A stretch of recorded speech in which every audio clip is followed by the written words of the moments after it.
नमस्कार। अगर आपको हमारे वीडियोस पसंद आ रहे हैं तो फिर इसे लाइक, शेयर, सब्सक्राइब और कमेंट करिए। और अगर आपको कोई डाउट है तो फिर आप हमारे चैनल के कमेंट सेक्शन में ज़रूर कमेंट करिएगा। थैंक्स। नमस्कार। हाल ही में हमारे क्लिनिक पे एक महिला पेशेंट आई थी जो कि बहुत समय से वजाइनल डिस्चार्ज से परेशान थी। हालांकि लोग क्या कहेंगे और कैसे वो डॉक्टर के सामने अपनी बात रखेंगी, यही सोच के वो काफ़ी समय से क्लिनिक पे नहीं आ रही थी। लेकिन जब वो एक्सेसिव वजाइनल डिस्चार्ज और पेनफुल डिस्चार्ज से परेशान हुई तब वो हमारे क्लिनिक पे आई। तो आइए समझते हैं कि वजाइनल डिस्चार्ज कैसे होता है, क्या होता है और इसको कैसे ठीक किया जा सकता है। आइए समझते हैं डॉक्टर साहब से। नमस्कार।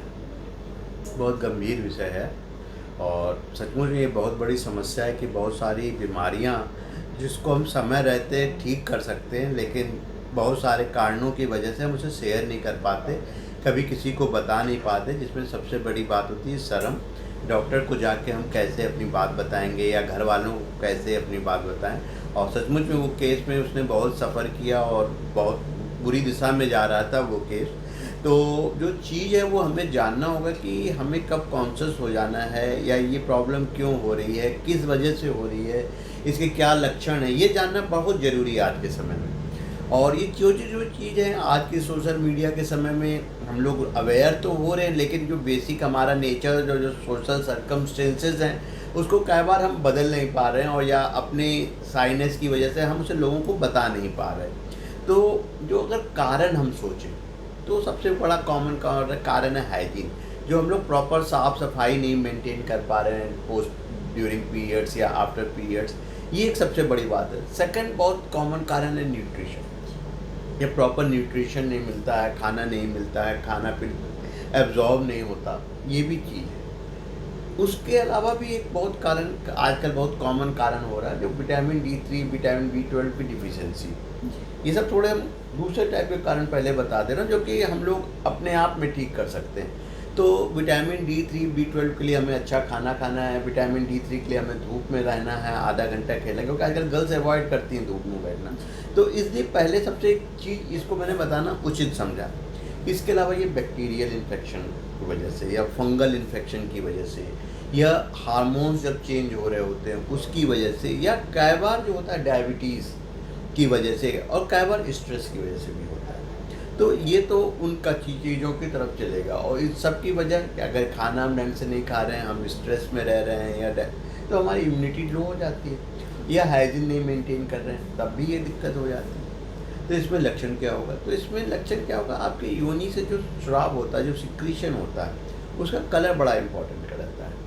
वो अलग जनरली सफ़ेद पतला पानी तो कोई बात नहीं, लेकिन अगर ये दूध जितना गाढ़ा हो जाए, पनीर जैसा हो जाए, या हल्का पीलापन लेके रहे, या हल्का भूरापन लेके रहे, या उसमें हल्का सा ब्लड रहे, तो हमें सचेत हो जाना होगा और हमें फिर डॉक्टर के पास कोशिश करनी चाहिए। खासकर जब उसने हल्का सा भूरापन लेके आ रहा हो, या उसमें लालीपन ज़्यादा आ रही हो, तब हमें अवेयर होना होगा। उस समय हमें छुपाने की ज़रूरत नहीं होगी। इसके अलावा पेशाब करते हुए जलन, पेशाब करते वक्त दर्द, संबंध बनाते समय दर्द, ये भी एक बहुत बड़ा कारण हो जाता है, जब हमें सोचना होगा कि अब हमें कोई दिक्कत हो रही है। ये चीज़ है।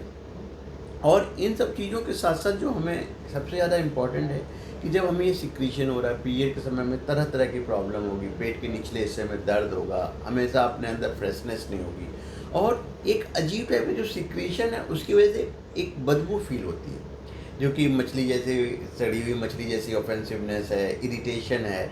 और जो सबसे कॉमन प्रॉब्लम होती है, सबसे कॉमन प्रॉब्लम होती है वो योनि के जो मार्ग में खुजली होती रहती है, जो कांस्टेंट आपको इरिटेट कर रहा होता है, कांस्टेंट आदमी को कंफ्यूज किए रहता है। वो समझ नहीं पाता कैसे मैं सबके सामने बैठूं, किस तरह से करूं, क्योंकि वो कांस्टेंट इरिटेट कर रहा होता है। और उसको सोचिए कोई व्यक्ति कैसे अपने आप के अंदर झेल रहा होता है।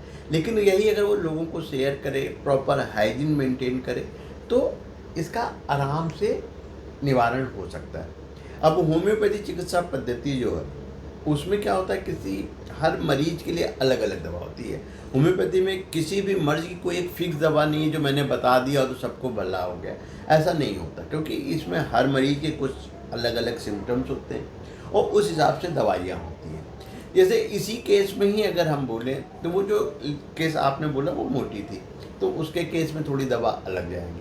एक दुबली पतली है उसके लिए अलग हो जाएगा, एक बहुत इरिटेबल है उसका नेचर अलग हो जाए, दवा अलग हो जाएगी, एक माइल्ड है उसकी दवा अलग हो जाएगी। इसी तरह से मैंने सिक्रीशन बोला, तो सिक्रीशन के कलर के हिसाब से भी दवाइयाँ होम्योपैथी सिस्टम में बदल जाती हैं, इसलिए कोई फिक्स दवा बता पाना वो संभव नहीं होता। इसके अलावा जो एक मैंने बहुत चीज़ बोली आपको कि किसी के अंदर न्यूट्रिशन की डिफिशियंसी है, उसको आप दवा खिला रहे हैं तो वो दवा से नहीं ठीक होगा, वो तो न्यूट्रिशन से ही जाएगा। इसी तरह से जो डिफरेंट सिक्रीशन है उनके कलर अलग अलग हैं और कॉज भी अलग अलग है, और वो भविष्य में एक नई बीमारी की तरफ आपको इंडिकेट कर रहे हैं। तो इन सब चीज़ों को देखते हुए हमें हमेशा एक होम्योपैथी डॉक्टर के पास जाके अपने सारे लक्षणों को अच्छे ढंग से बताना चाहिए, जिससे कि हम उसका अच्छा ट्रीटमेंट कर सकें।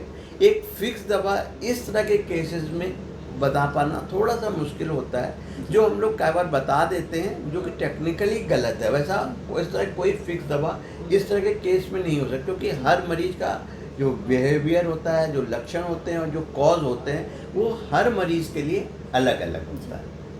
Thank you so much sir, आपने बहुत ही अच्छी जानकारी साझा की। Thank you.